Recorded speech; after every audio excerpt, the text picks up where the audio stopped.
dentro de la gestación, pero siempre es durante el primer trimestre, aproximadamente por, como dicen, 3 meses. Esto sobre todo para evitar que el bebé padezca de efectos congénitos del tubo neural, ¿no? Como meningoceles o alguna otra patología. Y también lo otro que le vamos a dar es el sulfato ferroso como suplemento desde la semana 14 de gestación hasta 30 días después del parto. Bien. Esto es lo que aparece en la guía, en la norma técnica, ¿no?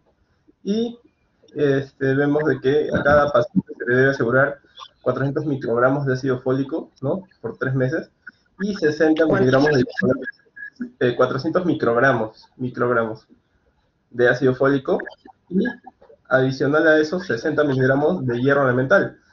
Pero el hierro elemental va a depender de cómo le estemos suministrando este hierro. Puede ser por tabletas de sulfato ferroso o puede ser por tabletas de hierro polimaltosado. También hay otras presentaciones, ¿no? Pero tenemos que siempre ver de que sean 60 miligramos de hierro elemental. Por ejemplo, acá vemos una tabla donde vemos los equivalentes, ¿no? En una tableta de sulfato ferroso, sulfato ferroso 300 miligramos, vamos a encontrar 60 miligramos de hierro elemental. Entonces, es una tableta diaria, ya lo sabemos, desde la semana 14 hasta el puerperio, ¿no? Hasta un mes después de haber gestado, ¿no? Lo otro que tenemos que saber es que también le podemos dar el hierro polimaltosado, ¿no? Pero no lo encontrábamos en el petitorio nacional. Es un medicamento que es más caro, ¿no? Igual lo he puesto como una opción, ya que en la guía dice de que generalmente se le debe dar tableta de sulfato ferroso, pero hay algunos pacientes que no lo toleran y necesitan el hierro polimaltosado. Entonces, acá hemos puesto en este Excel. He hecho este Excel, sí, acá está. Este es un caso de un centro de salud que se llama Centro de Salud La Libertad, que queda en Huancayo, y el problema de salud que hemos seleccionado es prevención de anemia en gestantes, ¿no? El requerimiento, la frecuencia de requerimiento de estos medicamentos, ¿no? Es anual, ¿no? Y hemos programado para el 2022, o sea, es la programación del 2022 para tratar este problema de salud. Hemos encontrado un estudio sobre este centro de salud, ¿no? Y más o menos nos dicen cuántas gestantes acuden anualmente, ¿no? Y que son un total de aproximadamente 290, pero hemos puesto 300. Era más didáctico este cuadro, y por explicar. ¿300 al año o 300 cuándo? ¿En qué tiempo? Al año. En un año, sí. Ya, en un año. Sí, porque también había otras opciones, pero vamos a coger el año. ¿Eso lo han hecho por método de consumo histórico o por método de demanda? El consumo, doctora. Ya. Okay. Vamos a ver con respecto a estos dos ítems. El sulfato ferroso, ¿no? Ya sabemos, es un medicamento, porque también en este cuadro nos brindan otras opciones. Por ejemplo, si quisiéramos agregar que es una vacuna o un insumo médico, podríamos haberlo puesto, ¿no? Pero en este caso solamente es un medicamento, ¿no? Y tenemos que saber de qué forma, de qué presentación tiene, ¿no? Son tabletas. Tanto el sulfato ferroso como el ácido fólico son tabletas. ¿Y en qué concentración viene? De en 300 miligramos. Y el otro de ácido fólico viene en 0.5 miligramos. ¿Sí? Una tableta de sulfato ferroso necesita 60 miligramos de hierro elemental. Por lo tanto, es una tableta por día, ¿no? Por cada paciente vamos a necesitar para todo el periodo.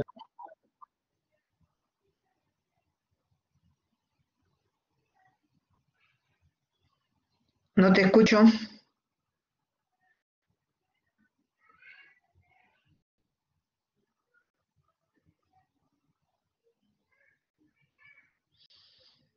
No te escucho, William. Doctora, sí, su audio se le ha ido a William, ahorita se está reconectando. Ah, ya, perfecto.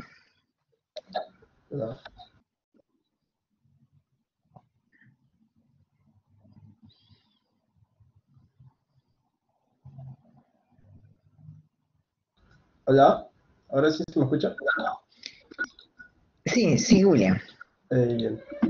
Eh, ¿Qué, bueno, en dónde me quedé? Porque ¿desde cuándo no se escuchó? El-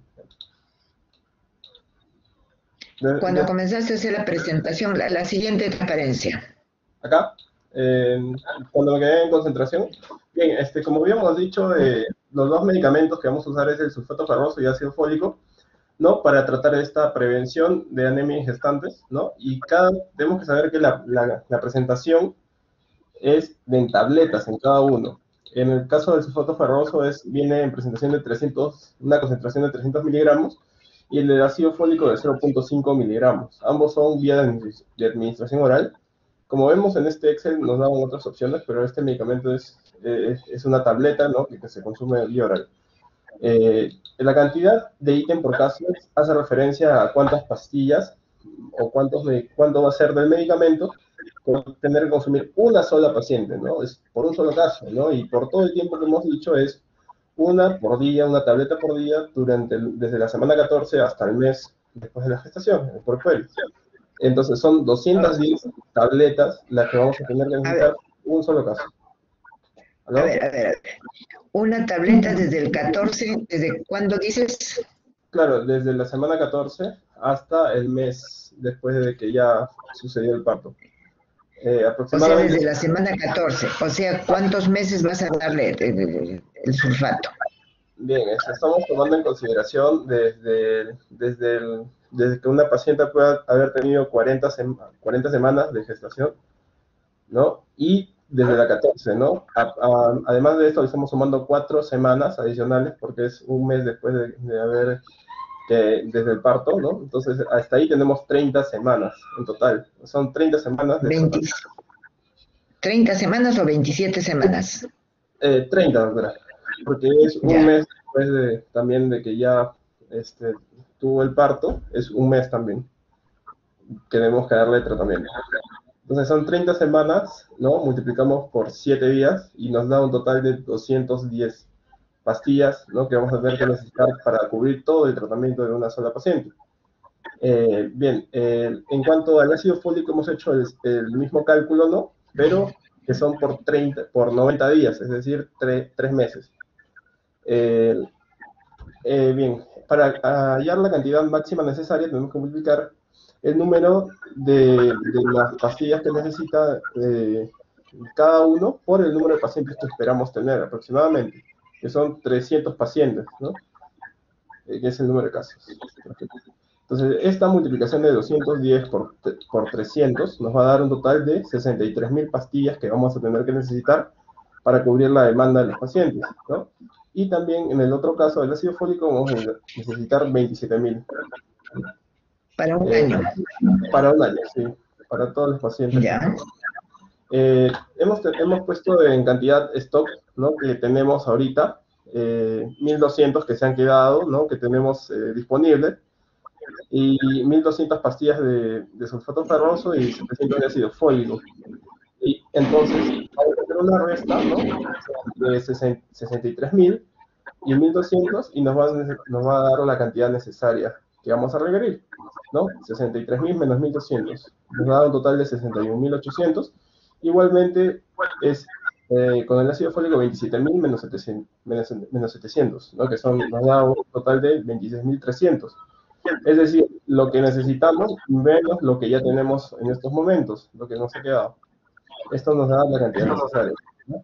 Estamos viendo de que el número de casos se está incrementando, entonces tenemos que prever eso, ¿no? Para que no nos quedemos con falta de medicinas, ¿no? O que se pueda haber perdido, tenemos que prever eso, ¿no? Con un porcentaje de seguridad del 10%. Entonces, a lo que estamos comprando, vamos a tener que comprar adicionalmente un 10% de cada medicina. Entonces, vamos a necesitar 67.980 pastillas de uno de sulfato ferroso y 28.930 de ácido fólico. Bien, el costo unitario de cada pastilla le hemos conseguido en el Observatorio de Medicamentos de IGEMIT. Hay una página web que todos pueden acceder y podemos encontrar todos los medicamentos de todo el país. En este caso hemos visto alguna estadística que decía el costo promedio es de 0.03 soles por pastilla, en el caso del sulfato ferroso y 0.02 en el caso de ácido fólico. Entonces, si multiplicamos todo esto, ¿no? Nos va a dar un total de 2.039 soles con 40 céntimos, y en el caso del sulfato ferroso y 578 en el caso de ácido fólico. Es decir, que vamos a tener que pagar 2.618 soles para conseguir todas estas pastillas, para cubrir la demanda, para tratar la prevención de anemia en gestantes. Eso es, doctora, el ejercicio. A ver, una pregunta, no entendí. ¿2.000 soles vas a necesitar para todo un año? Sí, doctora, es que el tratamiento no es tan costoso, o sea, cada pastilla, como necesitábamos, acá lo había puesto, necesitamos comprar 67.000 pastillas, pero el costo que aparece en Digemit por cada una de esas pastillas es 0.03 soles, ¿no? O sea, ni siquiera 10 céntimos, o sea, con 10 céntimos podríamos comprar tres Ahora pastillas, sí. estamos hablando de genéricas, ¿no? Entonces, para comprar Ya, todas ya, esas ya. 60 pastillas necesitamos solamente 2.039 soles. Por eso que los costos son reducidos. Pero quería enseñarles la siguiente Excel, ¿no? Que era tomar en consideración para que podamos observar esto, donde he agregado el hierro polimaltosado solamente para hacer un contraste, ¿no? Porque hay mucha diferencia entre los costos entre uno y el otro, ¿no? Por ejemplo, si agregamos acá el hierro polimaltosado, ¿no? En este caso es en contra de la presentación en gotas, y es un tratamiento más costoso, pero que según la norma técnica se le debe dar a los pacientes que, digamos, no soporten el sulfato ferroso, ¿no? O tengan alguna reacción adversa, ¿no? Y lo he puesto ahí como para dar un ejemplo, ¿no? El hierro polimetosado también es un medicamento, pero no es con tabletas, sino gotas, también se administran por vía oral, ¿no? Y está en la concentración de 50 miligramos por mililitro, ¿no? Y en cada frasco, ¿no? Vienen 20 mililitros. Es decir, que para que diariamente se le tendría que dar a una paciente 24 gotas de hierro polimaltosado, y que el total de tratamiento se le podría cubrir con 15 frascos de gotas, ¿no? Entonces, como he tomado en consideración que solamente aproximadamente un 10% de las gestantes podrían necesitar ese medicamento, eh, 450 frascos es lo que necesitaríamos para tratar de cubrir esa pequeña población, ¿no? Y Claro. unos 50 frascos en stock, ¿no? Y necesitaríamos unos 400. Esa sería la cantidad necesaria, ¿no? En total tendríamos que comprar unos 440, pero ahí quería decir es que ese medicamento está más caro, es decir, que cada frasquito, el tratamiento son con 15 frascos, ¿no? Y cada frasco cuesta 30 soles. Aproximadamente dura 15 días, pero cuesta 30 soles. Entonces, el costo para adquirir todo este medicamento, en ese caso, sería 13.455 soles, ¿no? Y ahí sí se dispararía el precio de lo que tendríamos que comprar, ¿no? Es un poco de la gestión logística, ¿no? En los centros de salud. ¿Alguna pregunta para su compañero? ¿Alguna pregunta para su compañero?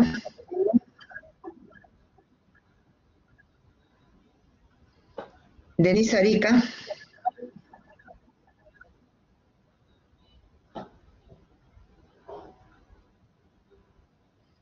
Denise Arica. Sí, doctora. ¿Alguna pregunta para tu compañero en cuanto a esta programación?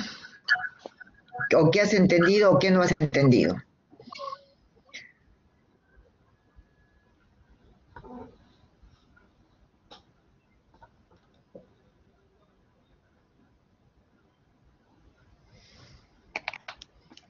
De hecho, ¿Qué has doctora, entendido?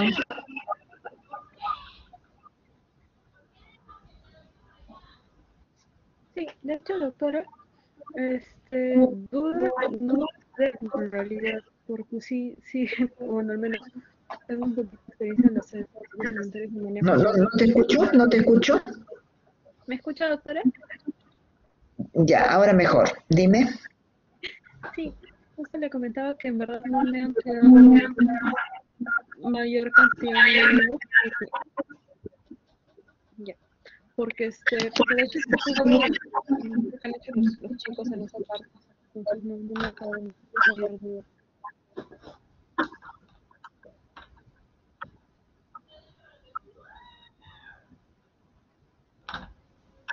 ¿Cuál sería tu pregunta o comentario?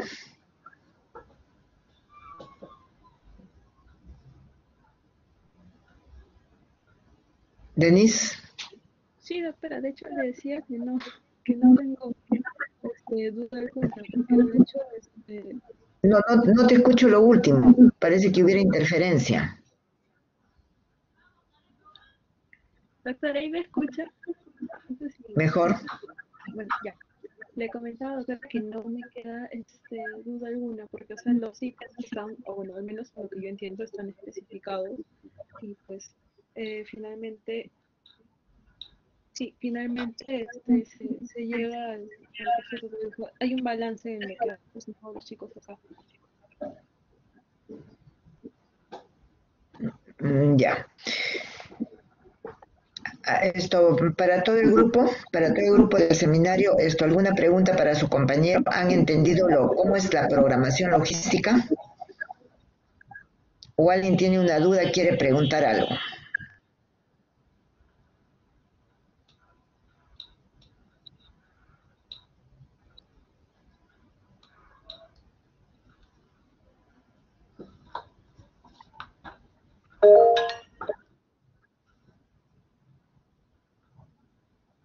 Denise, ¿alguna pregunta? No.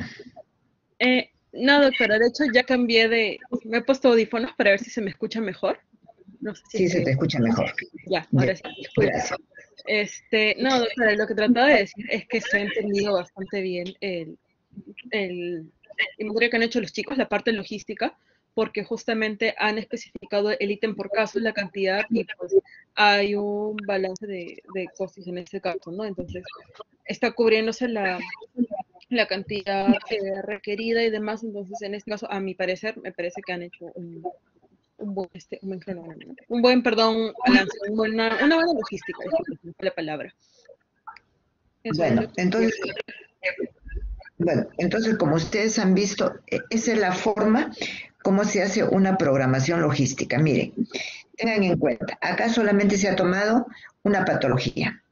Si se hubieran tenido que tomar todas las patologías de la parte obstétrica, imagínense cómo es, ¿no? Entonces, esa es la forma como se va haciendo y cómo anualmente se hace la programación para poder comprar. Acá su compañero también ha utilizado la programación ajustada. ¿Por qué? Porque él le ha dado que ha puesto cantidad existente en stock y le ha restado. Entonces, si no hubiera hecho eso, entonces no hubiera trabajado con valorización ajustada. Él ha trabajado con valorización ajustada, ¿sí? Entonces me parece que está muy bien y como les digo, es de esa forma que ustedes tienen que hacer su programación logística, saben ya cómo se hace, ¿no?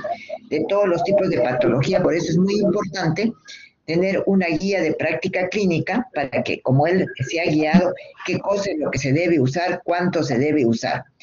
La otra cosa, digamos que también esto, en algunos casos ustedes tienen que priorizar qué cosa es lo que van a, qué patologías son las que van a cubrir, ¿no? Porque como les digo, muchas veces no van a tener el recurso económico para todo lo que tengan, que cubrir. La otra cosa que no lo ha dicho, William, Sí, doctora.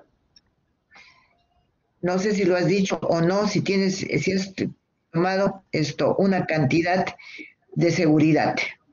No te escuché. Sí, doctora. Justamente hay un porcentaje de seguridad que hemos puesto del 10%, es decir, que se compra un adicional de un 10% a lo que vamos a requerir en caso se haya alguna pérdida del medicamento, ¿no? Que se haya malogrado, se haya conservado en mal estado. Es solamente por prevención, ¿no? Para tratar de que no nos falte en un futuro. el medicamento. Así es como dice su compañero, siempre se considera digamos, este porcentaje de seguridad que va de 10 a 15%, ese es el rango. Pueden considerar 10 o pueden considerar 15. ¿Por qué? Porque de repente se ha trabajado con el método de consumo histórico, se ha tomado en cuenta 300 pacientes en un año, pero de repente es ascendente y no van a tener 300 pacientes, de repente van a tener 350, 340. Entonces ya les cubre. La otra cosa, se puede perder el medicamento, se puede deteriorar. Entonces tomamos siempre un porcentaje de seguridad que se llama, que va entre 10 a 15%. Bueno, yo creo que es más objetivo, no puede ser. Ese es el patrón que ustedes pueden utilizar. Yo les aconsejaría cuando ustedes vayan a hacer su serum, llévense esto, entonces va a ser sumamente útil, ¿no? Porque les va a servir para que puedan hacer su programación. Si no hay preguntas al respecto, entonces te felicito, William, lo felicito al grupo, han hecho un buen trabajo. ¿Sí? Gracias, Sí, doctora. gracias, doctora. Gracias, doctor. Ya. Gracias. Entonces pasaríamos a ver el segundo seminario, que sería sobre calidad de atención. Sí.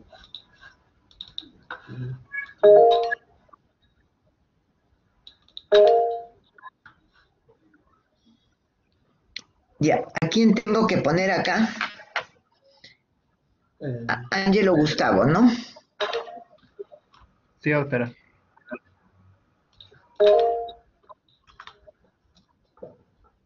¿Dónde está? A ver, un minutito. Ángelo Gustavo, Estoy primero, doctora. Levanté la mano. presentador. Jacqueline también. Sí, doctora.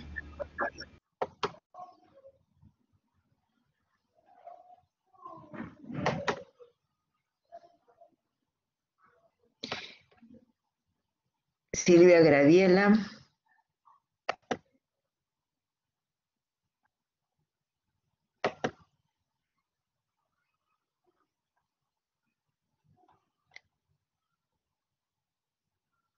Lucía Sánchez.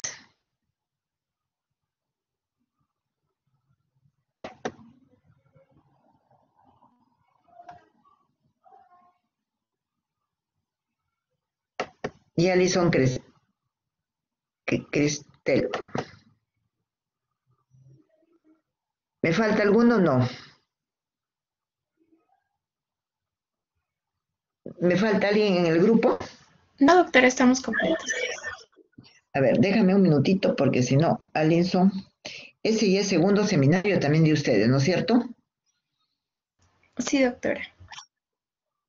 Cristel, Gustavo Paja,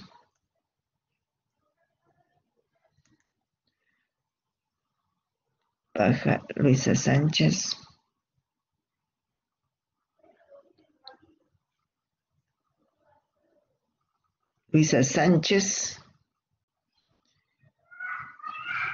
Jacqueline de la Cruz, ¿no?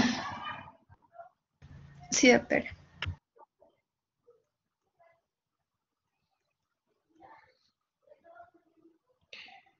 Jacqueline de la Cruz y Silvia Alfaro.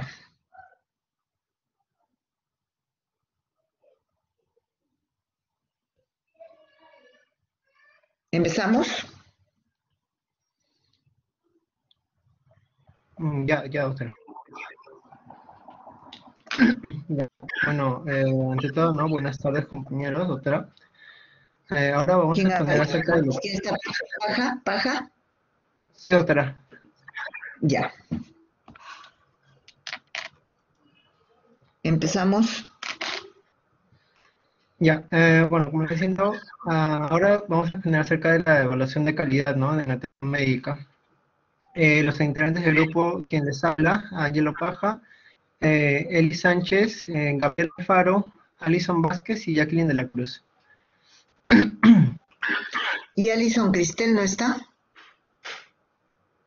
Sí, doctora. Aquí está Alison Vázquez. ¿Cuál es tu apellido, Alison Cristel? Vázquez Navarro, doctora. ¿Ves? Vázquez. Luisa Sánchez, Jacqueline de la Cruz y Silvia Alfaro. ¿Sí? Empezamos. Ok. Bueno, al terminar el seminario, las competencias que se alcanzarán son valorar la importancia de la auditoría médica, explicar los principios y fundamentos de la auditoría médica y efectuar la evaluación de la historia clínica. Como resumen, ¿no? El seminario nos dice que la garantía de la calidad como componente de la gestión de los servicios de salud incluye la auditoría médica, la auditoría de salud, acreditación, la certificación, la recertificación, comités de clínica, comités de muerte materna, etc. Y la auditoría médica, ¿no? Es el análisis crítico y sistemático de la calidad de atención médica, incluyendo los procedimientos diagnósticos y terapéuticos y los resultados de las mismas en la calidad de vida del paciente.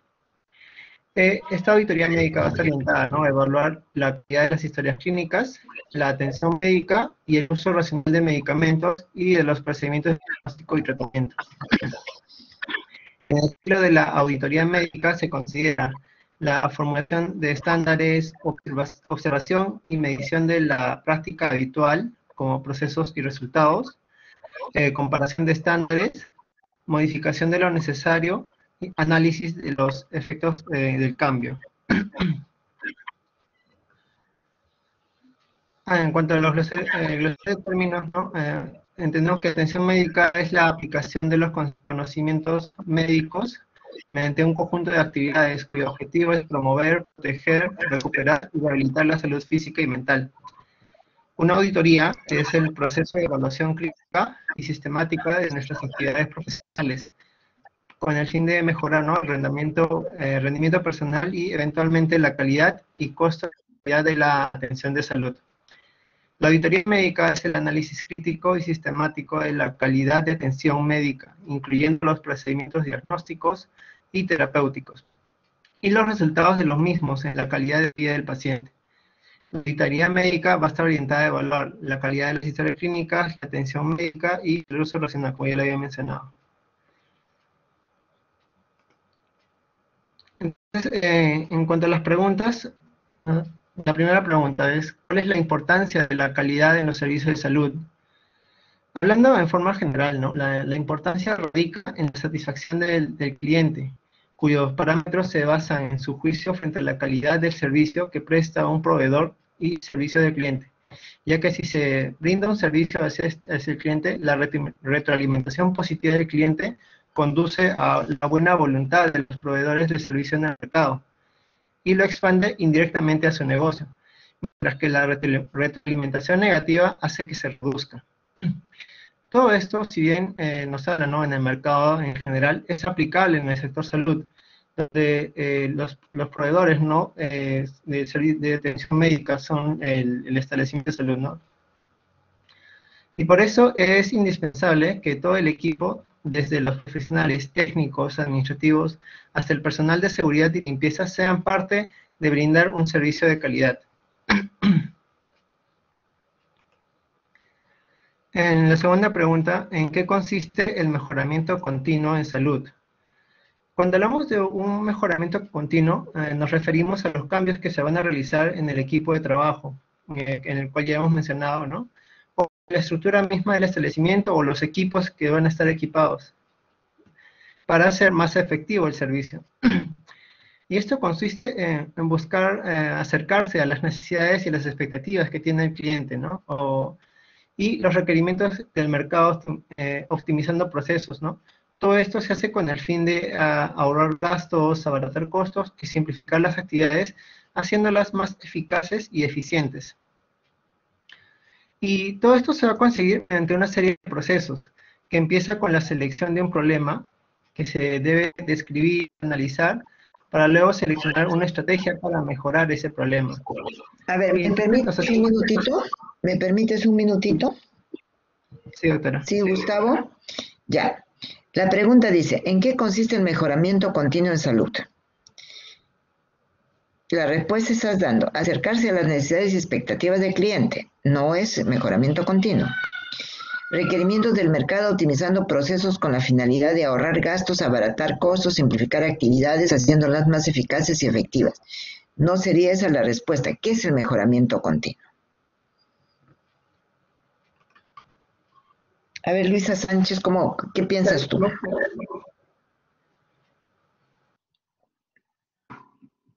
Es más que nada acercar a las necesidades y expectativas del cliente, para así cumplir No. con las expectativas. Jacqueline de la Cruz. Sí, doctora. Bueno, viene a ser como el proceso donde evaluamos para todos los procedimientos que se dan dentro de un centro para poder detectar si hay algún problema, buscar sus causas y de alguna forma corregirlo, buscando siempre la calidad del servicio para mejorar la calidad y tener un mejoramiento continuo. No, hasta donde dijiste la primera parte está bien.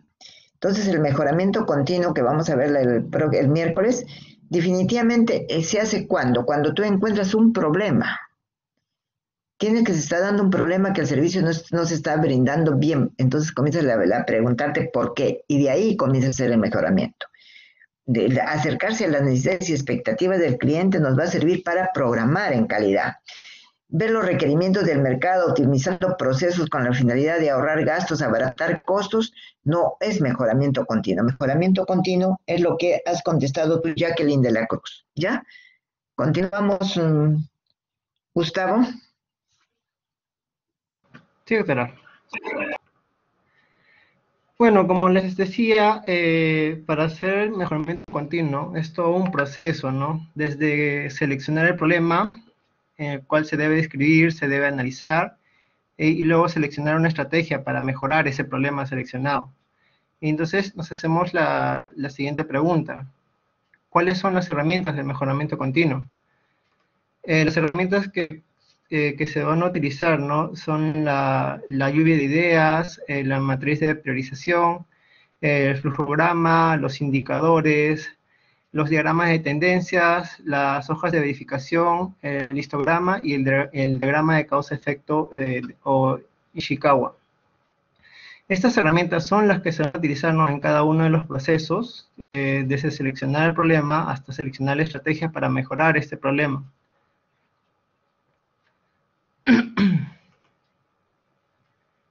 La siguiente pregunta nos dice, ¿en qué consiste la acreditación del servicio de salud? La acreditación se define como el procedimiento de evaluación de los recursos institucionales de carácter voluntario, periódico y reservado, que tienen el fin de garantizar la calidad de atención a través de los estándares previamente aceptados. En pocas palabras, se puede decir que la acreditación consiste en lograr que las instituciones u organizaciones individuales se adhieran a los estándares nacionales o internacionales, dependiendo qué guías se esté siguiendo. Y los beneficios que trae la acreditación de las organizaciones de salud son mejorar la calidad de la atención, mejorar su imagen ante la comunidad y cambiar la imagen de la industria en general. Por ejemplo, si nos basamos... Permíteme, te podría hacer una pregunta. ¿La acreditación es un proceso de mejoramiento continuo o de garantía de la calidad? Es de garantía de la calidad. Así es. Seguimos. Bueno, por ejemplo, acá con la imagen es la norma técnica de salud, ¿no? Que es del Perú. En este mismo nos dice, ¿no? Que tiene por finalidad contribuir o garantizar a los usuarios y el sistema de salud que los establecimientos de salud o servicios médicos de apoyo cuentan con capacidades para brindar prestaciones de calidad sobre la base del cumplimiento de estándares nacionales previamente definidos. Ya, ¿de qué año es la norma que no veo? Esta norma, si no me equivoco, es del... 1900. Sí, un momento.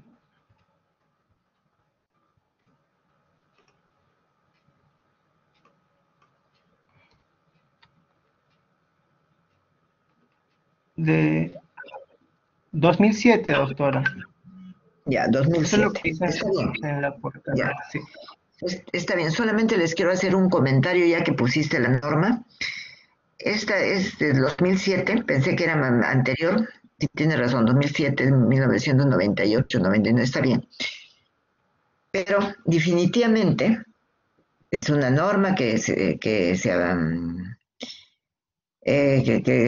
fue, digamos, dada se aprobó mediante una resolución ministerial, por ahí tiene que estar el número de la resolución ministerial de ese año, y que sin embargo se capacitó a personal de salud para que pudiera acreditar servicios de salud, establecimientos de salud que iban desde el primer nivel de atención hasta el tercer nivel de atención. Pero lamentablemente, y es importante que ustedes sepan, lo voy a decir, ojalá que me acuerde de decirlo en clase teórica, ningún establecimiento de salud se acreditó, ninguno. Ni siquiera hablemos de un puesto de salud, ni un centro de salud, ni menos un hospital, con esta norma que era acreditación de servicios de salud. ¿Sí? Continúa nomás. Y es importante que lo haya puesto, me das insumo para la clase, si no me acuerdo, me preguntan en la clase para hacerme acordar, porque antes de esta norma existió en el año 1996, me parece que fue, se dio la norma de acreditación de hospitales. Y en esa época no existía la categorización, como ustedes ya saben, categorización de establecimientos de salud, y vino una confusión completa, como que se decía que lo que se iba a hacer se iba a categorizar hospitales. Entonces esta norma vigente que estuvo, me parece, 2 años o 3 años, donde también se capacitó personal para que pudiera acreditar hospitales, se acreditaron, si es que no me equivoco, 6 hospitales. Entre uno de ellos, recuerdo muy bien, fue el hospital de la FAP de acá de Lima, o el hospital de policía, la FAP o policía, y se acreditaron los hospitales de Sauder, Perú, de Arequipa, Moquegua, y no ninguno otro, ¿no? Entonces nos dimos cuenta que la norma como que le faltaba primero categorizar para después poder acreditar. Entonces prácticamente quedó ahí la norma trunca, no se habló más de esta norma hasta cuando ya se categorizan en el 2004 los establecimientos de salud, y en el 2007 se da esta norma para acreditación de servicios de salud, o sea, desde el primer nivel hasta el tercer nivel, pero que lamentablemente, como les digo, no se acreditó ni siquiera un puesto de salud hasta la actualidad. Seguimos, por favor, Gustavo. Sí, doctora. La siguiente pregunta nos dice, ¿no? ¿Cuáles son las características de la atención segura? La seguridad del paciente, ¿no? Es un componente esencial de la calidad asistencial y la condición previa para la realización de cualquier actividad clínica. Y para que un sistema de atención sea seguro, es necesaria la participación responsable de los diversos actores involucrados en él. Implica la evaluación permanente y proactiva de los riesgos asociados a la atención en salud para diseñar e implementar, ¿no?, de manera constante las barreras de seguridad necesarias. Se podría decir que las características de la atención segura se basan en un equipo de trabajo muy bien capacitado para la correcta atención del paciente y tener buena seguridad del paciente. Y también para que vaya teniendo, como ya hemos visto, un mejoramiento continuo y sí va a ser más segura también la atención a los pacientes que lleguen al establecimiento. Bueno, estos son los términos clave, ¿no? Que hablamos de acreditación, que es el acto a través del cual el Estado adopta y hace público el reconocimiento de la comprobación que se efectúa en una institución. Una auditoría, ¿no? Es el examen o revisión metodológica de situaciones que concluyen en informes detallados de los hallazgos efectuados por los responsables del análisis. El estándar, ¿no? Es el modelo o patrón que sirve como referencia para desarrollar una actividad o tarea. La evaluación es la determinación del valor, ¿no?, de algo en base a un conjunto de criterios o normas.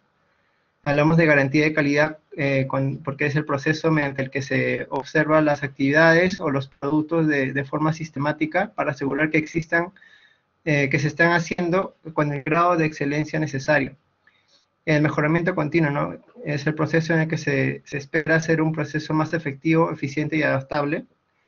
Y la historia clínica, ¿no? Que ya conocemos, es el documento médico legal en el que se registran los datos de identificación y de los procesos relacionados con la atención del paciente. Ahora le doy paso a mi compañera Eli, que va a continuar con la exposición. Buenas tardes con todos, nuestra doctora. Hoy voy a hablar sobre la elaboración del cuestionario para evaluar la satisfacción del usuario interno. Como introducción, bueno, tenemos el conocimiento y la comprensión que el nivel de satisfacción del usuario interno va a constituir un factor fundamental en la gestión y el desarrollo de las empresas e instituciones, debido a las implicancias que van a graduar estos temas de comportamiento organizacional, de cultura de calidad, de relaciones interpersonales que van a conllevar, y entre otros aspectos. Al éxito en la obtención de los resultados de la calidad de la atención, en particular de la calidad humana. Van a considerar 3 componentes, las cuales son garantía, mejoramiento de la calidad e información para la calidad. Entonces, la encuesta en sí lo que va a tener como propósito es recoger esta información de los usuarios internos que vendrían a ser los trabajadores de salud sobre su percepción ante este ambiente de trabajo, ¿no? Entonces, para definir cuáles son los conceptos generales, los miembros del personal de una organización pueden considerarse clientes internos porque van a recibir productos y servicios esenciales para su labor por parte de sus compañeros de trabajo. En el caso de los gerentes, ellos tienen el deber de escuchar y responder a las necesidades que los proveedores iniciales, supervisores y otros clientes internos, en la misma forma que escuchan y responden a las necesidades de los clientes externos. Tiene que ser equitativo la escucha tanto como internos como externos. Y al medir la satisfacción laboral se está comprobando la calidad de la organización y de sus servicios internos. Con respecto a la metodología para la elaboración de la encuesta, se utilizó una encuesta que se aplicará de manera anónima y abierta, dirigida al personal de salud de un establecimiento X, de un hospital, correlacionado a atributos, estándares establecidos, y en el caso para el primer nivel de atención. En este caso está basado en el primer nivel de atención, ¿no? Va a constar de 2 partes, la primera que se va a enfocar en la información de carácter general de los trabajadores, y en la segunda que va a estar referida a la encuesta en sí, que consta de 25 preguntas. Los aspectos que son considerados en la encuesta es el trabajo actual, la cual se define como un lugar designado para cumplir con la labor asignada. El trabajo en general, que es la labor que demanda todos los conocimientos que tiene el trabajador y que involucra con todo el establecimiento. La interacción con el jefe inmediato, que es la interacción de los equipos en términos de líder colaborador, direccionamiento, monitoreo y soporte. Oportunidades de progreso, que son situaciones que debes aprovechar para superarse o acceder a otro nivel. La remuneración e incentivos, que es el pago u otros reconocimientos que se recibe por tiempo durante el desarrollo de las labores asignadas. La interacción con sus compañeros de trabajo, que es el personal que labora en el mismo establecimiento en cualquier área, que se considera relaciones interpersonales en el desarrollo de sus labores. Y el ambiente de trabajo, que es la sensación de pertenencia del trabajador a la institución, la comunicación y la toma de decisiones. Entonces, vamos de frente a la encuesta. Para empezar, se ha implementado instrucciones generales, lo cual nos indica, ¿no?, que esta es absolutamente anónima, que se le indica al usuario interno que no escriba su nombre, ni código o cualquier otro tipo de identificación, ya que esta encuesta busca que el usuario interno responda con la más amplia libertad y la veracidad posible. Como les había indicado, también en las instrucciones generales se le indica al usuario interno para el llenado de la encuesta cuál es la conformación de la encuesta. Se conforma en 2 partes. La primera parte que corresponde a la información de carácter general acerca de su situación actual como trabajador del hospital X que estamos encuestando. En la parte 2, que consta de la medición de la percepción que tiene usted como usuario interno acerca de las políticas empleadas en la organización, ¿no? Entonces empezamos, esta de por sí, uno que es en sí enfocado a la información general, ¿no? Primero el llenado de la fecha y la dependencia o establecimiento de salud donde trabaja. Permíteme un ratito. ¿Es la encuesta o es el cuestionario? No, es una encuesta de satisfacción, doctora. Bueno, perdón, es un cuestionario. Ya, es un cuestionario, porque recién cuando lo vas a aplicar, cuando lo aplicas, entonces recién podemos decir que es una encuesta. Previamente, digamos, todo el cuestionario tiene que ser validado. ¿Por qué tiene que ser validado? Porque de repente no se entiende la pregunta, y entonces se puede validar en el grupo, se puede validar en el grupo de trabajo, no me estoy refiriendo al grupo de seminario, en el grupo de trabajo que hace la encuesta, porque no es el hecho de que copiemos de una encuesta a otra encuesta y que vayamos copiando. Nosotros para hacer un cuestionario tenemos que tener bien claro, primeramente, qué es lo que queremos, qué es lo que queremos ver. ¿Cuál es el objetivo de ese cuestionario?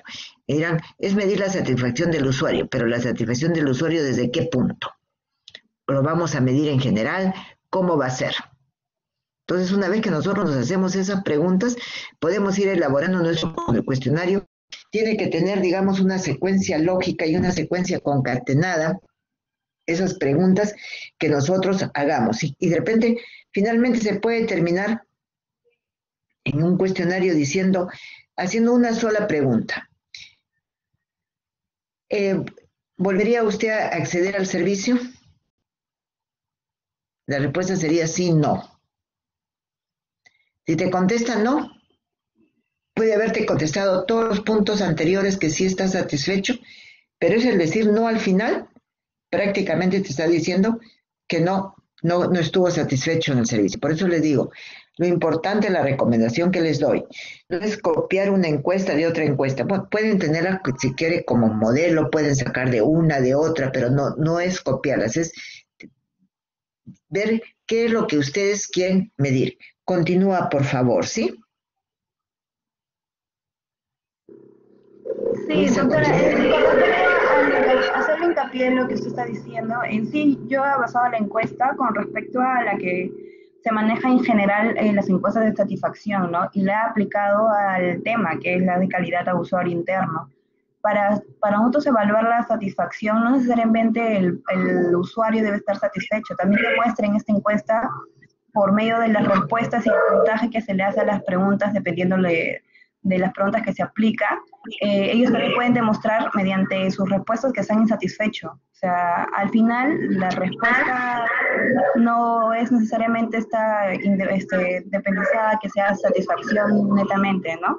No sé si me dejo entender. Ya. Dime, Mientras voy desarrollando... Permíteme. Sí. ¿Esta encuesta va dirigida a quiénes? A los usuarios internos, que es lo que nos correspondería como seminario, que es lo que nos está pidiendo. Ya, los internos. Personal de salud. Perfecto. Ajá. Ya, está bien. Ya, entonces, ¿continúa, doctora? Por favor. Ya, gracias. Entonces, como le decía, ¿no? Nos vamos a basar primero en la parte 1, que corresponde a la información general, ya el llenado de la fecha y el llenado de a qué establecimiento de salud corresponde el trabajador a encuestar, y les indica, ¿no?, que en las siguientes preguntas que va a tener que él marcar la alternativa en donde él se encuentre en una situación actual como trabajador, ¿no? Entonces, la primera pregunta es, ¿cuál de las siguientes categorías describe mejor su puesto de trabajo dentro de la organización? Tenemos como alternativas los distintos desempeños de trabajo, ¿no? Director, funcionario, jefe de departamento, jefe de servicio, jefe de establecimiento, personal asistencial, personal administrativo, personal de servicio, u otros que tiene ahí un espacio para que pueda él especificar, ¿no? En caso de repente yo lo quiero llenar y digo ya que soy jefe de servicio, por ejemplo, ¿no? Y continúo con la segunda pregunta, donde me dice a qué grupo ocupacional pertenece. Entonces, las siguientes alternativas son, ¿no?, médico, enfermero, obstetriz, odontólogo, psicólogo, nutricionista, trabajador social, técnico o técnico administrativo, o quizás otro, tengo que especificar, ¿no? Ya, yo en este caso lo lleno y digo que soy médico, ¿no? Vamos haciendo la interacción. La tercera pregunta que dice, ¿cuál es su condición laboral en el hospital? Si soy nombrado, si soy contratado a plazo fijo, si estoy en locación de servicio, si estoy en servicio, si soy de algún otro tipo de condición laboral, entonces yo lo especifico. En este caso, de repente yo lo quiero llenar y digo que soy nombrado, ¿no? ¿Cuál es su tiempo de servicio en el hospital? Nos indica 3 años, menos de 1 año, de 1 a 4 años o de 5 a más, ¿no? Y yo voy a poner en este caso que tengo de 1 a 4 años de tiempo de servicio, ¿no? Y cuando dice cuál es su tiempo de servicio en el actual puesto de trabajo, igual lo lleno numéricamente, ¿no? De repente yo en mi puesto de trabajo actualmente soy, no sé, médico de alguna especialidad en específico con mi cargo y digo, pues no, que tengo 3 años quizás, ¿no?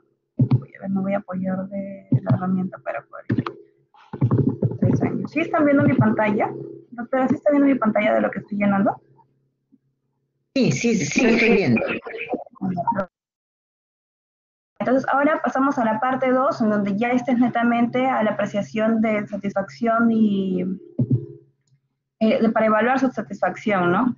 En este caso, sobre la apreciación sobre su centro laboral, ¿no? Entonces nos indica en la segunda parte del cuestionario que nos dice, ¿no? A continuación tiene usted una lista de afirmaciones o puntos de vista relacionados con el trabajo, cargo o puesto que usted desarrolla, y le indica, ¿no? Sírvese a calificar cada una de las frases cada una de las frases usadas una escala de puntuación del 1 al 5, de tal manera que el puntaje que asigne denote su conformidad con lo que ha declarado. El puntaje y la clave de respuesta a cada afirmación se va a asignar de acuerdo a la tabla siguiente, se adjunta la tabla donde nos indica el puntaje del 1 al 5, donde 5 es totalmente de acuerdo con la opinión y 1 es totalmente en desacuerdo de la opinión, ¿no?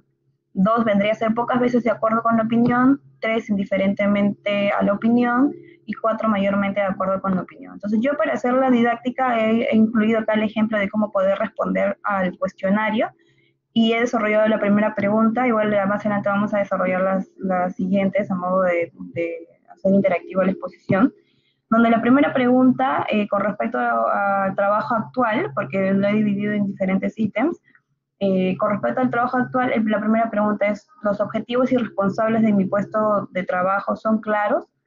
Por tanto, sé lo que esperan de mí.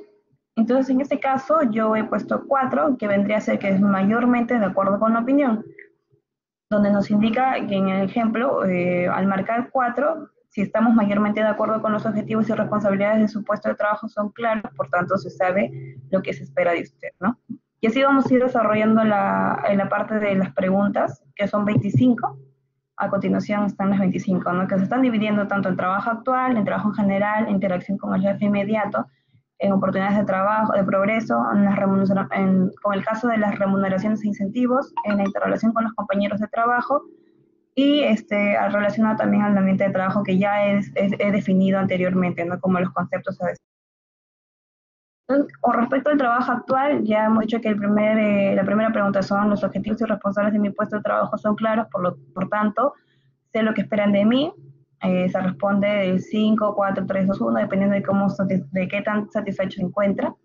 La segunda pregunta relacionada al trabajo actual sería, ¿el trabajo de mi servicio está bien organizado?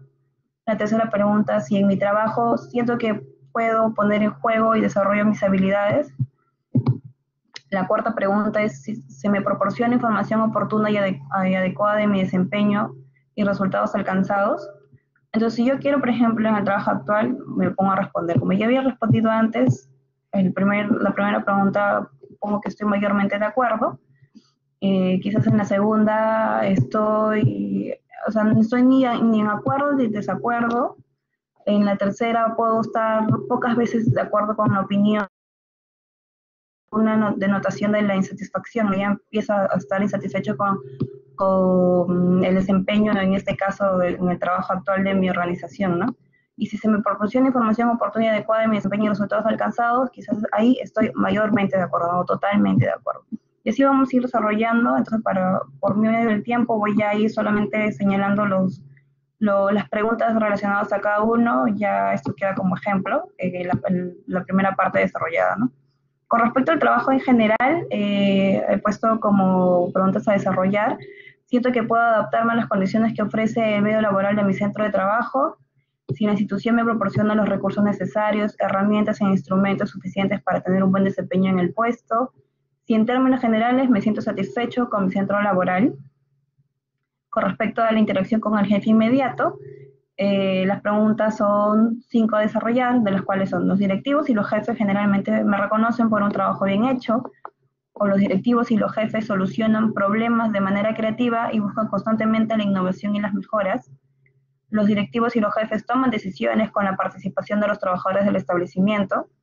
Si los directivos y los jefes demuestran un dominio técnico y reconocimiento de sus funciones, o si los directivos del centro laboral hacen los esfuerzos necesarios para mantener informados oportunamente a los trabajadores sobre los asuntos que nos afectan e interesan, así como del rumbo de la institución. Con respecto a las oportunidades de trabajo, si tengo suficiente oportunidad para recibir capacitación que permita el desarrollo de mis habilidades asistenciales para la para la atención integral, o si tengo suficiente oportunidad para recibir capacitación que permita mi desarrollo humano. Con respecto a las remuneraciones e incentivos, ¿alguien tiene prendido el micro? Las remuneraciones e incentivos, mi sueldo de remuneración es adecuado en relación al trabajo que realizo, si la institución se preocupa por las necesidades primordiales del personal. Con respecto a la interacción con los compañeros de trabajo, los compañeros de trabajo en general están dispuestos a ayudarnos entre nosotros para completar las tareas, aunque eso signifique mayores tareas, o si estoy satisfecho con los procedimientos disponibles para resolver los reclamos de los trabajadores. Y por último, con respecto al ambiente de trabajo, las preguntas a desarrollar son 5 también, y nos indican, ¿no? Si tengo un conocimiento claro y transparente de las políticas y normas de la institución, si creen que los trabajadores son tratados bien independientemente del trabajo que ocupan, si el ambiente permite expresar opiniones de riqueza a todo nivel sin temor a represalias, y si el nombre y prestigio del hospital es gratificante para mí. Y eso sería todo por mi parte. ¿Alguna pregunta para su compañera?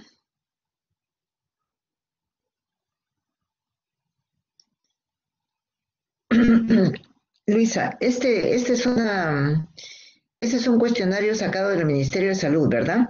Para medir más que nada clima organizacional. Sí, doctora. Con respecto a las preguntas, sí me basaba con el Ministerio de Salud. Claro, pero es más que no es para medir satisfacción del usuario interno, por si acaso no es para medir satisfacción del usuario interno, es más que otra cosa para medir clima organizacional. Por eso te habla de oportunidades de progreso, interrelación con los compañeros de trabajo, ambiente de trabajo, trabajo en general. Porque si fuera para medir, vamos a decir, la satisfacción del usuario interno, vamos a suponer en qué servicio, en el servicio de qué, ¿de qué servicio? En la unidad, en el servicio de radiología. Entonces es más dirigido, ¿no? Sobre lo que tiene, los insumos que tiene, si los tiene a tiempo, si lo piden, realmente si tiene un plan operativo, es diferente. En cambio, cuando te habla de ambiente de trabajo, interrelación con compañeros de trabajo, remuneraciones, incentivos, oportunidades de progreso, interacción con el jefe inmediato, trabajo general, trabajo actual. ¿Puedes poner el anterior? Ahí está. Bueno, ya eso es lo general, ¿no? Entonces, como te digo, es más que nada, es un cuestionario para medir clima laboral.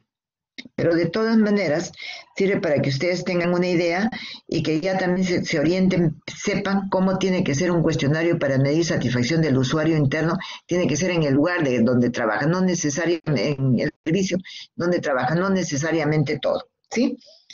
¿Podemos continuar?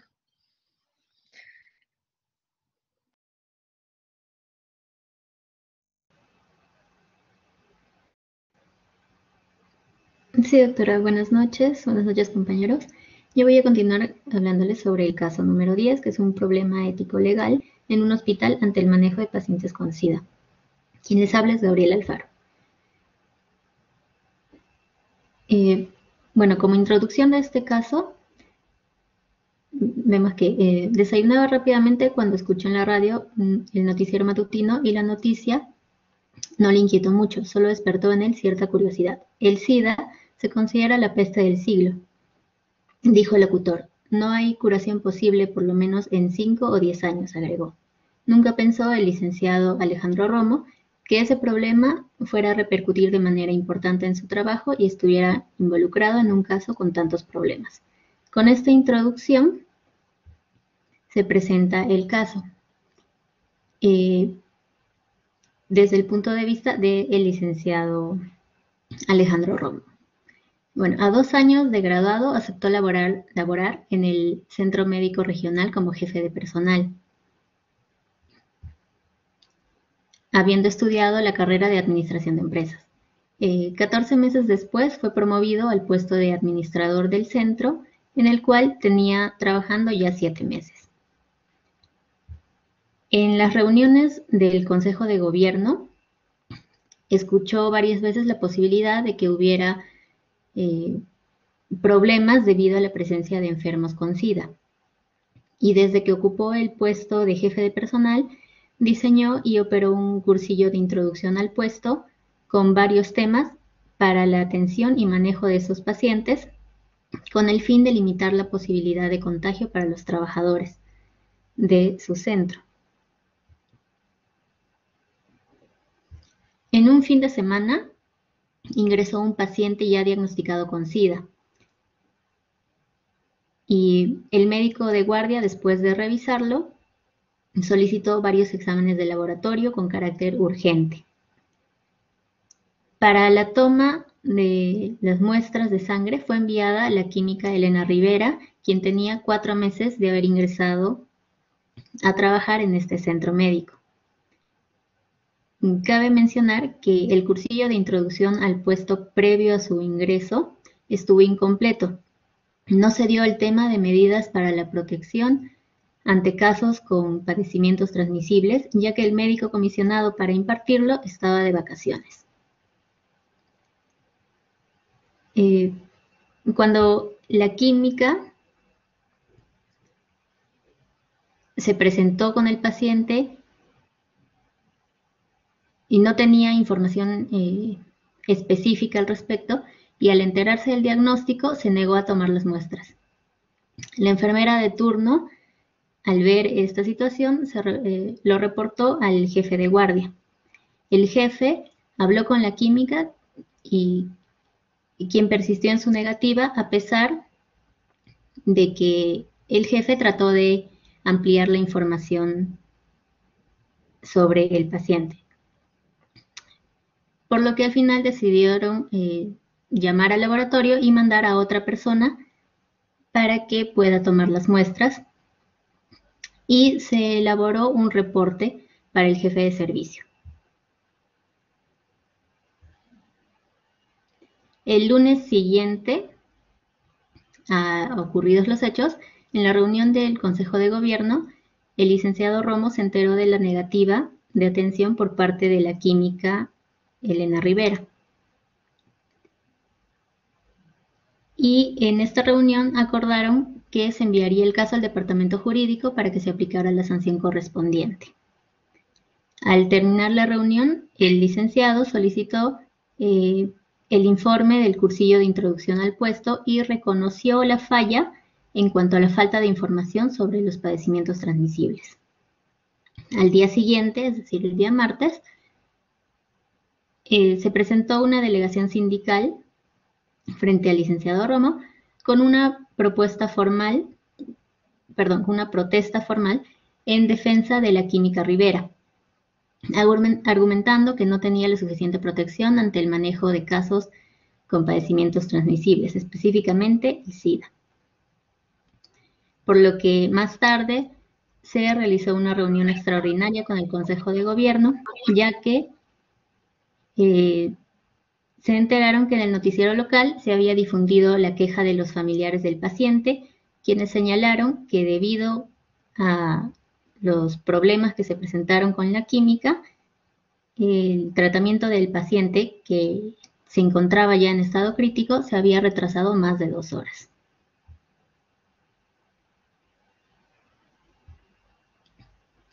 El licenciado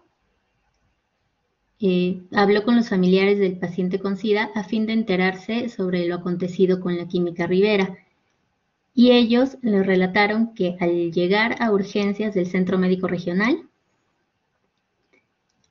las recepcionistas comenzaron a tener miradas curiosas hacia ellos y rápidamente intuyeron el diagnóstico cuando observaron las graves condiciones de deterioro del paciente. El médico de guardia de hospitalización, que fue quien lo recibió, dispuso que fuera encamado inmediatamente. También mencionaron que percibieron la actitud de una enfermera que los reconoció por anteriores internamientos, quien después de tomarle los signos vitales y atenderlo, no la volvieron a ver.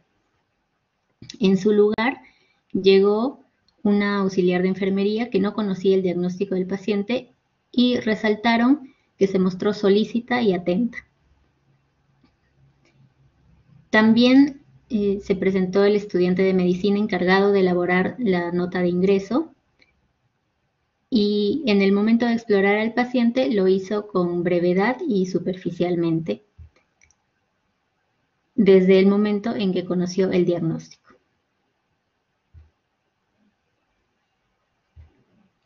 Después relataron la llegada de la química Elena Rivera y mencionaron que llegó saludando amablemente. Al revisar la nota del expediente clínico para confirmar la solicitud de los exámenes, vio el diagnóstico y automáticamente adoptó una actitud de asombro y nerviosismo. Vio al paciente fugazmente, a sus familiares, al auxiliar de enfermería que estaba dispuesta a ayudarle y dijo, recogiendo apresuradamente la jeringa y los tubos de ensayo para las muestras, «Debo ir al laboratorio». La auxiliar de enfermería le preguntó si no tomaría las muestras y ella contestó con un enérgico movimiento de negación con la cabeza y un débil no, y acto seguido salió rápidamente. Tras conocer todo esto, se llevó a cabo una nueva reunión del Consejo de Gobierno en el que se propusieron las preguntas que formularía el comentarista del noticiero. Como por ejemplo, la química Elena Rivera quedará impune sentando el precedente de negar atención a un paciente moribundo. ¿El Centro Médico Regional tiene acaso reglamentos que garanticen la atención de urgencias? ¿Acaso ahora es un caso de SIDA y mañana cualquier otro caso? Ante estas preguntas planteadas, se llegaron a una conclusión y un resumen de la reunión en la que se invocó a la ética profesional. La confrontación con el sindicato ante una situación evidentemente jurídica, la afectación a la buena imagen del servicio del Centro Médico Regional que había mantenido hasta ese momento y la queja de los familiares del paciente. Todo esto porque se anticipaba la presentación de una demanda judicial en contra del Centro Médico Regional por no tener una reglamentación específica que proteja la atención de ese tipo de pacientes. Y además porque habían entablado ya una demanda formal ante las autoridades judiciales en contra de la química Rivera por faltas de ética profesional, negligencia y todo lo que resultara.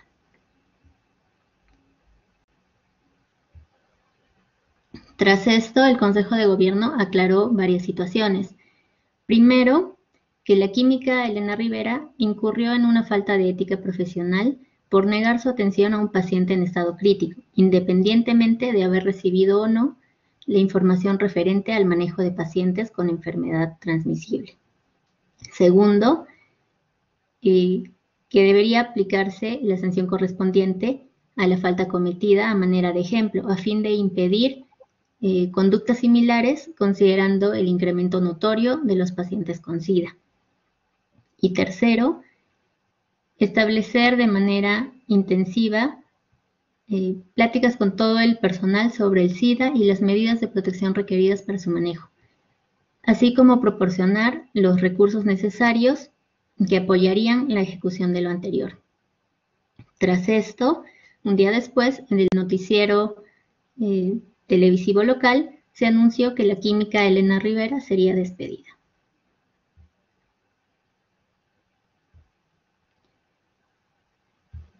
Poco tiempo después,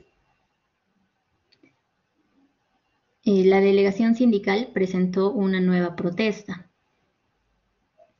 Los choferes de las ambulancias expresaban su inconformidad para trasladar pacientes con SIDA y con otros padecimientos transmisibles, ya que la reglamentación de salud establecía que el traslado de estos pacientes debería realizarse en vehículos especiales para ello y conducidos por choferes que tendrían una compensación salarial de acuerdo al contrato colectivo de trabajo. Otro punto que plantearon fue que el sindicato expresó que los choferes tenían sustentación legal para negarse a realizar los traslados de los pacientes con enfermedades transmisibles. Y además, que una comisión del área de enfermería ya había convocado a una reunión con el sindicato a fin de tratar las condiciones de higiene en relación a los pacientes con SIDA.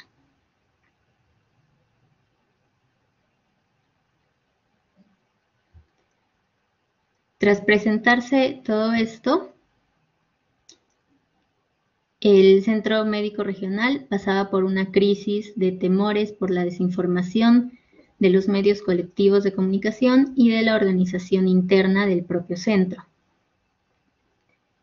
Por lo que el licenciado Romo recordó una sesión académica que había sido realizada 3 meses antes con el tema la ética profesional y el SIDA, y que ésta no se había transmitido lo suficiente en todas las áreas.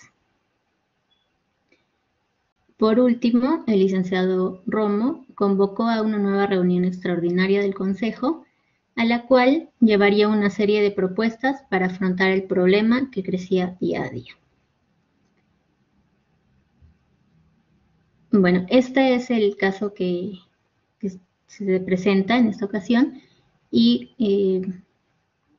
rescatando lo que mis compañeros ya mencionaron también, dentro de la importancia de la calidad en los servicios de salud es ver la satisfacción del cliente, ¿no? Y en este caso, tanto el paciente como la familia se vieron afectados directamente por este rechazo por parte de la técnica, que si bien no fue capacitada de la forma oportuna o adecuada, sí incumplió al no haber tenido una actitud profesional ante el paciente, ¿no? Y ante esto, las consecuencias que optaron en este centro médico fue el despido de esta trabajadora.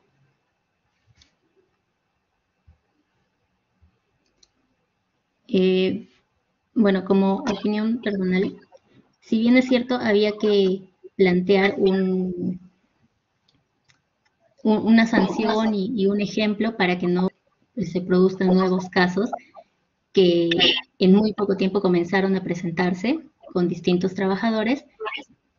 Sí es importante destacar que este centro médico, o bueno, en este caso el jefe del área, en un principio sí planteó los cursos de introducción o preparación para su personal, sin embargo, estos no fueron desarrollados de la mejor manera.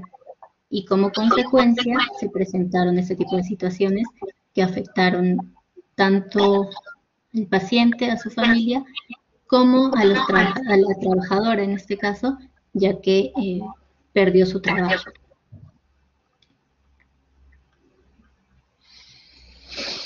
¿Algún comentario más sobre el caso?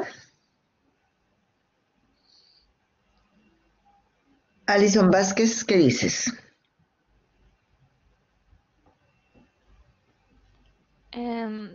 Sí, doctora. Bueno, como podemos ver aquí en este caso, los problemas que se presentaron fueron que, por ejemplo, en el caso de la licenciada no le prestó la atención, no quiso sacarle las muestras de sangre al paciente, ahí incurrió en una falta, ¿no? Ese es el problema. Ya que al enterarse del diagnóstico, bueno, no lo quiso atender. Según lo que ella dice, también por la falta de equipos de protección que no le brindaba el hospital, ¿no? Por eso no lo hizo. Bueno, ese sería lo que dice. ¿Algún otro comentario?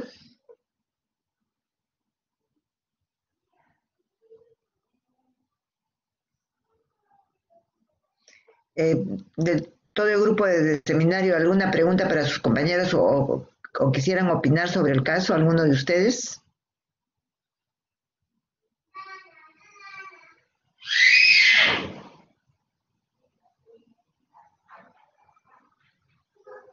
Continuamos.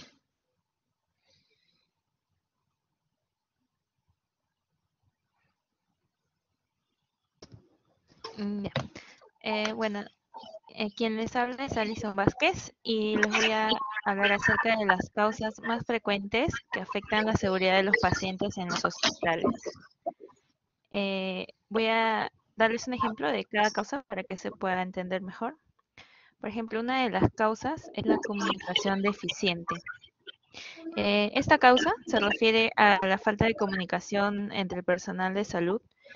Por ejemplo, por poner un ejemplo, ¿no? Cuando existe un cambio de turno entre A enfermeros, ver, supongamos. ¿me permites un minutito? ¿Me permites un minutito? ¿Podría poner la anterior? Causas más frecuentes que afectan la seguridad de los pacientes en hospitales. Ya. Continúa. Ya, doctora. Bueno, como les decía, supongamos que en el cambio de turno entre enfermeros, entre ellos tiene que haber comunicación, ¿no? Acerca de todo lo que se hizo con el paciente, de lo que se le administró o cómo fue evolucionando, para que también se le pueda informar al médico responsable. Sí, ya que si no existiera, no se informa de manera correcta, se puede cometer un error con el paciente que afecte su seguridad, como por ejemplo el volver a administrarle un medicamento que ya le fue dado o volver a realizarle algún, alguna prueba que ya fue realizada. Otra de las causas es la falta de mantenimiento a los equipos. Por ejemplo, en el caso de que un hospital tenga equipos que son sumamente importantes para el diagnóstico o tratamiento de una enfermedad, como por ejemplo un desfibrilador, supongamos, ¿no? Y que por falta de mantenimiento este no funcione. Entonces, en este caso, ante una emergencia, este va a perjudicar gravemente la salud del paciente. En cuanto a otras causas, a la falta de insumos también es una de las principales causas. Por ejemplo, que nos falten gasas, alcohol o que nos falten guantes en el hospital, que esto es perjudicial tanto para la seguridad del paciente como para el personal de salud. O también, por ejemplo, la falta de medicamentos, lo que a veces pasa, ¿no? Cuando el paciente va con su receta a la farmacia del hospital y no tiene los medicamentos que le recetaron porque se agotaron. Entonces, el paciente se va a ver obligado a comprarlos por sus propios medios, pero ¿qué pasa si es que no tiene los medios para comprarlos? Entonces, el paciente va a dejar de seguir su tratamiento, va a dejar de tomar sus medicamentos y puede empeorar su salud. Otra de las causas es la monitorización deficiente a los pacientes.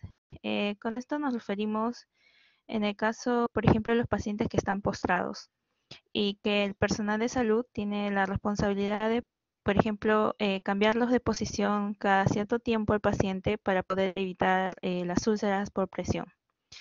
Sin embargo, por descuido del personal no se hace, es decir, no hay una correcta monitorización del paciente y esto también afecta gravemente la salud del paciente.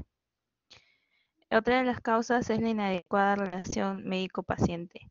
Este es un punto muy importante que como futuros médicos tenemos que tener en cuenta, ya que por más que podamos ser excelentes médicos, si no sabemos cómo llegar al paciente, saber escucharlos, explicarle y hacerles entender el proceso de su enfermedad, no vamos a lograr que este paciente cumpla con su tratamiento y menos vamos a conseguir que el paciente regrese con nosotros para sus controles posteriores. Entonces hay que entablar una adecuada relación con el paciente para que éste también tenga la confianza de decirnos todo lo que le aqueja y así poder brindarle un mejor tratamiento. Otra causa es una infraestructura deficiente. Esto también puede afectar la seguridad del paciente. Por ejemplo, supongamos que un paciente adulto mayor con dificultades para movilizarse o que haga uso de un bastón, tiene que acudir a su consulta médica en un hospital donde solo hay escaleras y no hay un ascensor. y justo el consultorio donde el paciente se tiene que atender está en un tercer o cuarto piso. Entonces, el paciente en su intento por llegar a su cita puede intentar subir las escaleras, pero ¿qué pasa si este paciente en ese intento sufre una caída?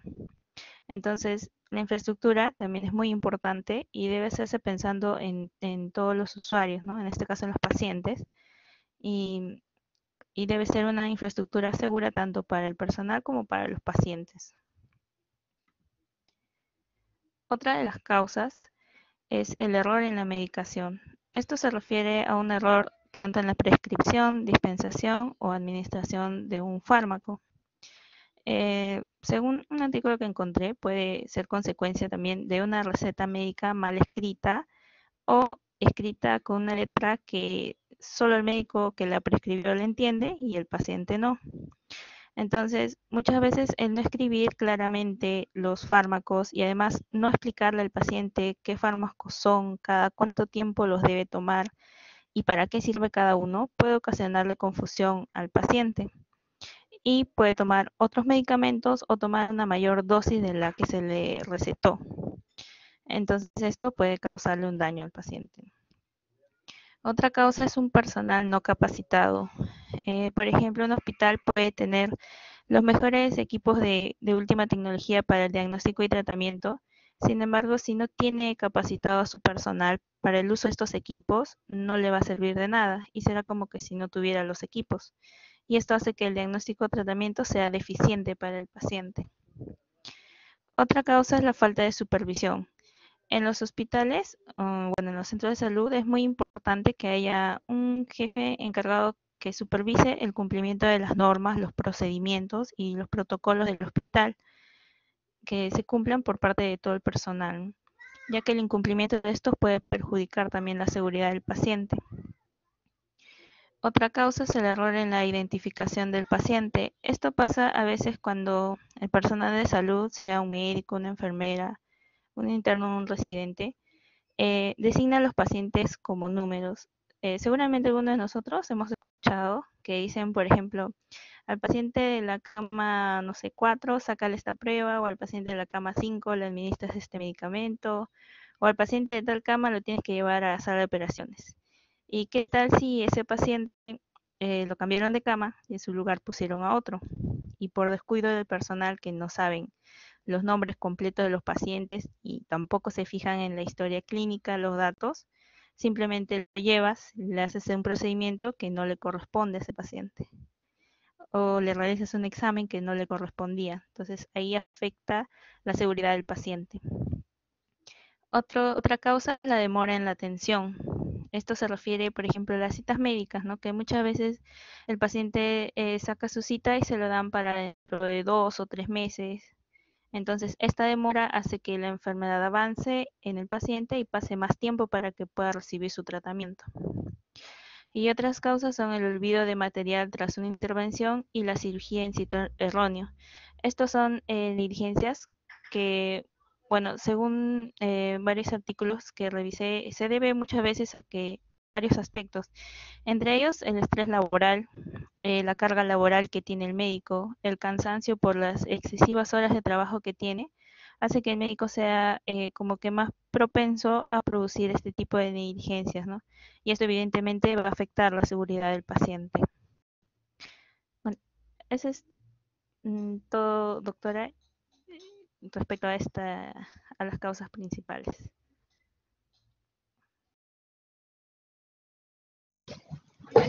A ver, bueno, digamos, como que yo hubiera querido escuchar cuáles son las causas más frecuentes, ¿no? En contra de la seguridad del paciente. Podríamos decir en una intervención quirúrgica, vamos a decir que tiene una hernia inguinal derecha y le operan el lado izquierdo. Las caídas que tienen los pacientes, las infecciones intrahospitalarias que pueden sufrir, el administrar un medicamento que no está, y sobre todo, digamos, todos los problemas se originan el dejar cuerpos extraños en una intervención quirúrgica. Son las principales causas en sí. ¿Puedes retroceder, por favor? Ya. Acá está un poquito como que has mezclado las cosas, ¿no? Dice, por ejemplo, error en la medicación está bien. Personal no capacitado no es una causa. Falta de supervisión no es una causa. Error en la identificación del paciente, sí, puede ser. Demora de la atención, no lo consideraría. Olvido de material tras una intervención, sí. Cirugía en sitio erróneo, también. Retrocede una más. Comunicación deficiente, no. Falta de mantenimiento de equipos, no. Falta de insumos, tampoco. Monitorización deficiente de los pacientes, no necesariamente. Inadecuada relación médico-paciente, tampoco. Infraestructura deficiente. Entonces, como que no están muy claras. Retrocede la anterior, por eso te pregunté cuando comenzaste a explicar, retrocede. Causas más frecuentes que afectan la seguridad de los pacientes en los hospitales.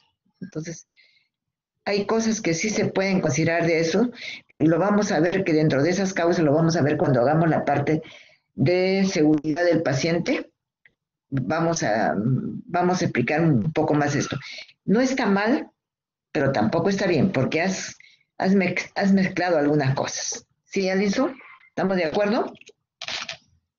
Sí, doctora. Ya. Continuamos.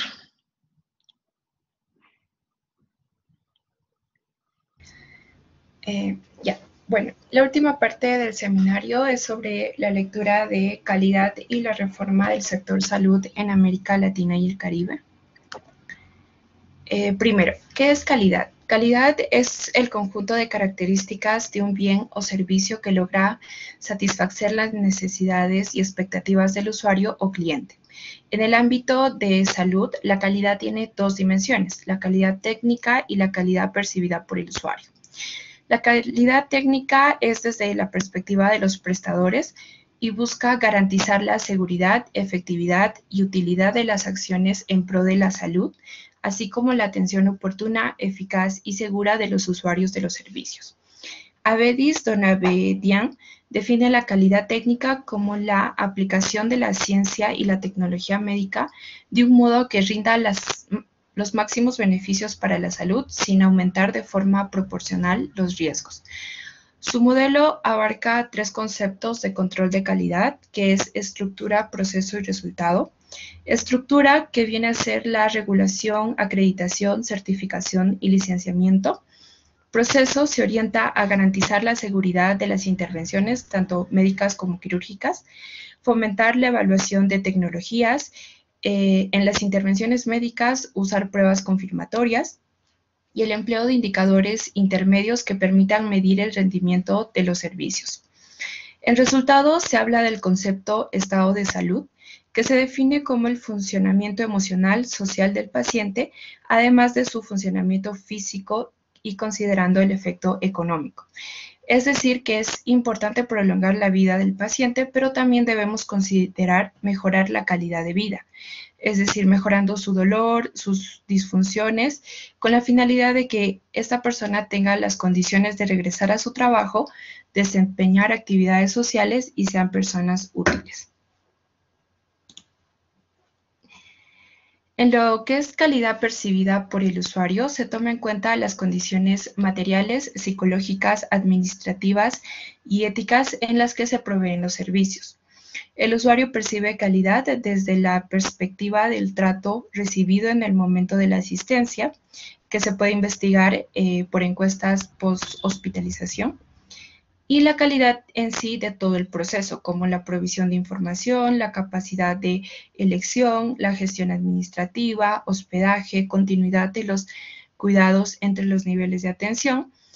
Y bueno, esta calidad percibida por el usuario afecta y modula notablemente la calidad técnica en el proceso y resultado. Por eso es importante. La calidad también ha sido un asunto prioritario en las funciones esenciales de la salud pública propuesta por la OPS. En la función denominada garantía de calidad de los servicios de salud,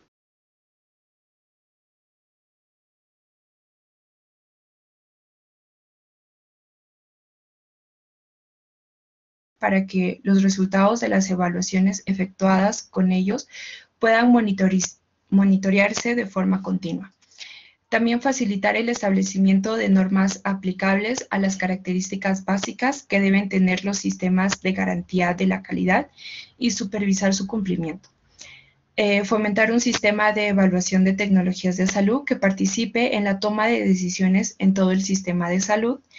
Utilizar la metodología científica para evaluar intervenciones de salud y en los diversos grados de complejidad. Y usar este sistema para mejorar la calidad de la provisión directa de los servicios de salud. Antes, las acciones por la calidad y los programas que la garantizan se originaban y se centraron en mayor proporción en los hospitales, pero actualmente ya se ha extendido a los establecimientos de nivel primario y en salud comunitaria, pero aún están de forma limitada. Esta extensión se ha dado por la mayor exigencia de los usuarios, la mayor participación de medios de comunicación y la mayor conciencia de ética por los profesionales. Estos cambios han generado que el Estado y las autoridades de salud impulsen programas para mejorar la calidad de los servicios, desde el servicio clínico individual hasta la red nacional de establecimientos en todo el país. Ahora vamos a ver la situación de los programas de calidad en América Latina y el Caribe. En 1999 se evaluó 20 perfiles de los sistemas de servicio de salud y solo la tercera parte ha impulsado mecanismos de acreditación y mejoramiento de calidad técnica y calidad percibida por el usuario y evaluación de sus tecnologías. Muchos países no cuentan con mecanismos para fomentar la calidad de los servicios y solo 3 países tienen instancias encargadas con normas nacionales, lo cual significa que su reforma de salud sí contribuye a mejorar la calidad percibida, pero esto solo es en 3 países. En la mitad de países hay información sobre la acreditación de los establecimientos y servicios, pero solo la quinta parte tiene sistemas de este tipo. En el resto hay propuestas, pero no se ha incorporado o aún se está analizando las posibilidades o su reforma de sector salud no las impulsa. Muy pocos países cuentan con información sobre la gestión y evaluación de tecnologías y solo en 3 hay centros o agencias específicas encargadas de esto. Respecto a la calidad percibida, en 4 países hay disponibilidad de encuestas de satisfacción, servicios de atención al paciente, centros de información bilingüe para la población indígena y establecimiento de sistemas para responder las quejas de los usuarios. En conclusión, en 1999, los programas de América Latina y el Caribe que garantizan la calidad no fueron alentadores. Bueno, ahora veremos las tendencias regionales en los programas de garantía de calidad de los servicios de atención. Existen 5 tendencias. La primera consiste en el desarrollo de procesos con lo cual se pretende llevar a cabo una acción continuada y establecer estrategias integradas. La segunda tendencia es el desarrollo de una acción integrada que haga uso combinado y simultáneo de varias herramientas de calidad. La tercera tendencia se observa una mayor orientación hacia los usuarios, tanto en los procesos como en los resultados, con la población y otros actores asumiendo una mayor participación en todo el proceso de gestión de calidad. En cuarto lugar, se percibe la tendencia a adoptar una visión sistemática en la cual los hospitales dejan de ser el centro del sistema de salud. Como ya mencioné, antes había mucho énfasis en los establecimientos, pero ahora hay un interés por un conjunto de redes de servicio. Como quinta y última tendencia se observa la creciente búsqueda de indicadores de desempeño para cuantificar el desempeño y demostrarlo. Y bueno, para esto es necesario siempre contar con información adecuada, indicadores y estándares apropiados. Sin embargo, se ha visto que los países encaminan sus esfuerzos hacia otros aspectos, como son el papel de las autoridades de salud como garantes de la calidad de atención, el papel del usuario y de la población como participante activo en los programas de calidad, la calidad técnica como un resultado de las mejoras en la efectividad y utilidad de las prestaciones de salud, la evaluación permanente de los servicios y tecnologías, la elaboración y revisión de los estándares de calidad por consenso, la relación entre calidad, formas de pago a los prestadores y los incentivos al desempeño profesional, la medida en que se complementan los esfuerzos de los subsistemas públicos y privados en pro de la calidad, y la importancia de los sistemas de información para fomentar la calidad y el efecto de las investigaciones sobre la calidad de los servicios. Es muy probable que todos estos esfuerzos sostenidos en estas áreas sí permita a los países mejorar la eficiencia y la efectividad de sus servicios de salud. En cuanto a los retos futuros, el reto fundamental para las autoridades de salud es garantizar el acceso de toda la población a los servicios de calidad cuyo costo pueda ser enfrentado por la sociedad. Se debe tener en cuenta 4 principios básicos a la hora de establecer programas nacionales que garantizan la calidad. Estos programas deben estar orientados hacia la satisfacción y las necesidades y expectativas del usuario, es decir, una atención centrada en el paciente. Estos programas tienen que concentrar en los sistemas y procesos de prestación de servicio, los programas que utilicen información para analizar la prestación de servicio y que alienten un enfoque de trabajo en equipo para resolver problemas y mejorar la calidad. Además, para que un programa que garantice la calidad